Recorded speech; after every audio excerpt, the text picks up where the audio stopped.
And so really, modern business is about building a brand, developing a brand, launching the brand, popularizing the brand, and then ensuring the integrity of that brand. But you see, what's the connection here? What's the isomorphism between that and intimate relationships, toxic relationships? Well, you see, there's really a trick that these companies are playing on you. The name of the game for most of these companies is to build this brand, get you to become a fan of this brand, to fall in love with this brand, and then once you're hooked and once you fall in love, now they're going to exploit your love. They're going to milk you dry. And the quality of the brand will get diminished more and more and more and more and more, but because you're in love with it, you fell in love with its original state that it was in. Slowly, you end up being boiled alive like a frog, the proverbial frog in the boiling water. You don't even notice that this is happening. And in fact, for many companies, this is a deliberate strategy that they have, whether consciously or unconsciously. They're using this strategy to extract as much money from you as possible. And this is very much what happens with abusive relationships. Because when a woman, and I mean, men can also get into abusive relationships, but more common with women, when a woman gets into an abusive, intimate relationship, it doesn't start out abusive. It starts out romantic and beautiful, and the two of them are in love and all of this. But then, over time, once she fully falls in love with him, after sleeping with him a dozen times, she fully falls in love, she commits to him, and then he uses this against her. Because he starts to sense that, oh, well, this woman is weak, she has low self-esteem, she's attached to me, now I can get away with stuff. Now I don't have to treat her as well. I can insult her and be abusive to her, and she'll still stick around. She'll justify it in her mind as just, oh, that's just how he is. I have to accept him as he is. I have to be more loving. I'm not being loving and accepting enough. And so he keeps pushing it and pushing it and pushing it. And how far he can push it is directly proportional to her level of self-esteem and her boundaries and her respect for herself. Because you see, a woman with high self-esteem and high boundaries and high self-respect, as soon as you do that to her once, she'll tell you about it and she'll call you out on it. And as soon as you do it 2 times, she says, if you do it again, I'm leaving. And then if you do it a 3rd time, she actually leaves. And the man, he senses that.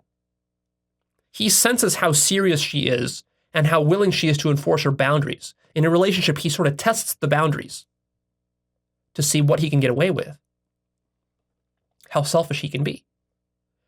And if she lets him, he keeps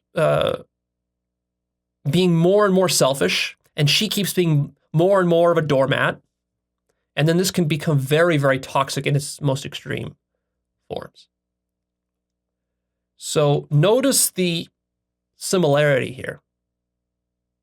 What's really happening is that the man is exploiting her love and attachment to him in this situation.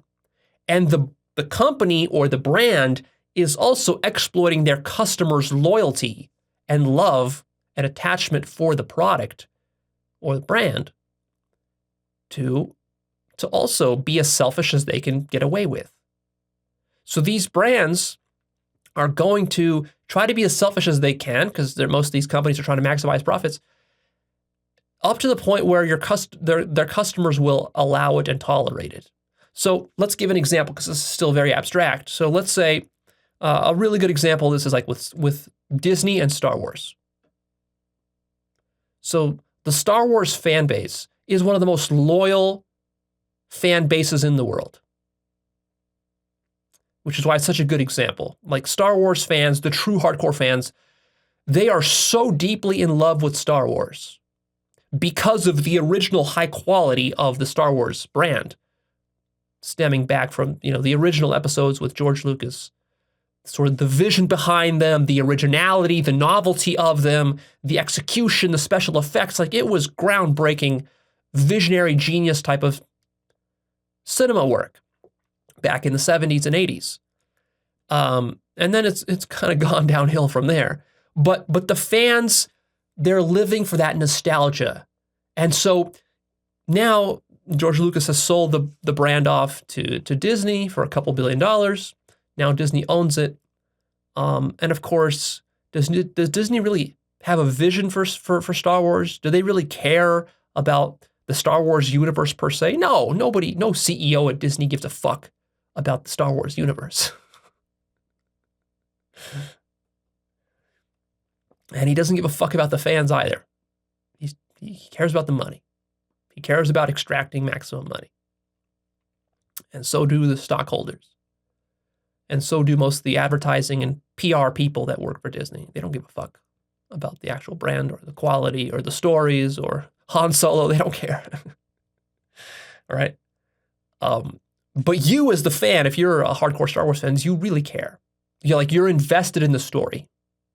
You're invested so much you're willing to cry over it. It pulls on your heartstrings. Just like with a woman in an intimate relationship when she falls in love.